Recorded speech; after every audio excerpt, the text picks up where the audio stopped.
Amin'izao vanim-potoana ifampizarantsika izao dia tsy tokony hoe misy mpino mitafy gony izany. Tsy tokony hoe amin'ny alalan'ny fitafiana gony, goelaka, zavatra ohatran'izany no hitintsika manatanteraka ny sitrapon'Andriamanitra sy mitady ny davan'ny Tompo. Averiko tsara hoe amin'izao vanim-potoana iainantsika izao dia tsy tokony ho fitafiana gony no hitintsika mitady ny davan'Andriamanitra tsy toa. Mampalahelo anefa fa zavatra misy izany. Misy karazam-pinoana, misy antoko-pinoana izay mampitafy gony mpino, dia rehefa hatafin'ny gony ny mpino dia ilay mpino ihany koa tonga lasa manana risy-po be mihitsy mitafy an'ilay gony, manetry tena, mihositany mihitsy, mifady hanina, miaiky ny fahotany, mangataham-pamelana sy ny sisa rehetra miaraka amin'ilay fanamiana fitafiana gony. Satria ny anton'izay dia asesika ao anatin'ny sain'ny mpino, izay ilay religion, amin'ny alalan'ny toko sy andinina izay tsipitsipona ao amin'ny baiboly. Izay fomba fanao izay mantsy dia fomba fanaon'ny zanak'Israely nandidiana azy ireo tamin'ny alalan'ny lalàna tany amin'ny testameta taloha. Hitantsika izany eny amin'ny bokin'i Nehemia toko 7 sy ny toko sy andininy hafa.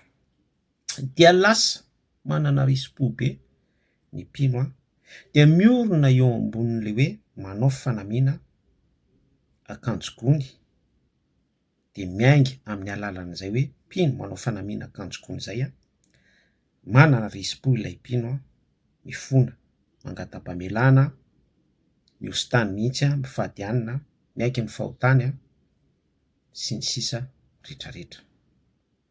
Tany am-piandohana ny teny hoe tsy tokony ho amin'izay fomba naletika tao anatin'ny loha izay no entintsika mitady ny davan'ny Tompo, izay ilay religion ao.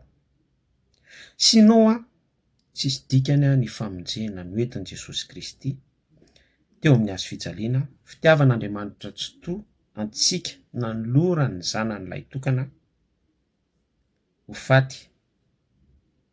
Ary tamin'izay hoe nanolotra ny ainy Jesosy Kristy maty izay, nandatsaka ny rahany izy, tonga zava-poana izany ary lasa manao tsinotsinona ny fitiavan'Andriamanitra isika, izay acte divine avy any an-danitra izay, Jaona toko 1, ny teny tonga nofo nahidina tamintsika mba ho hitantsika ny voninahiny. Lasa manao tsinotsinona an'izay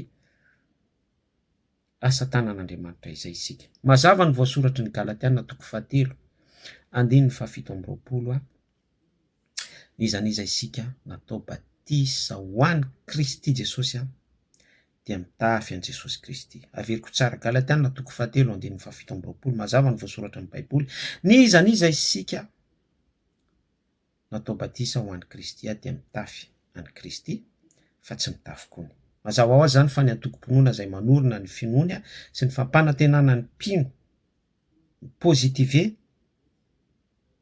zavatra be da be amin'ny alalan'ny fitsimponana toko sy andininy ny sisentsika eto mampitafy gony mpino, dia tsy mitafy an'i Kristy, tsy natao batisa ho an'i Kristy fa natao batisa amin'ny anaran'ilay fiangonana, natao batisa tamin'ny anaran'ilay karazam-pinoana sy karazam-pivavahana, natao batisa tamin'ny alalan'ilay fotom-pampianarana izay naletika tao andohan'ilay mpino. Mila mitandrina isika, mila mitandrina isika miteza tarehiny fanahy. Tianao Jesosy.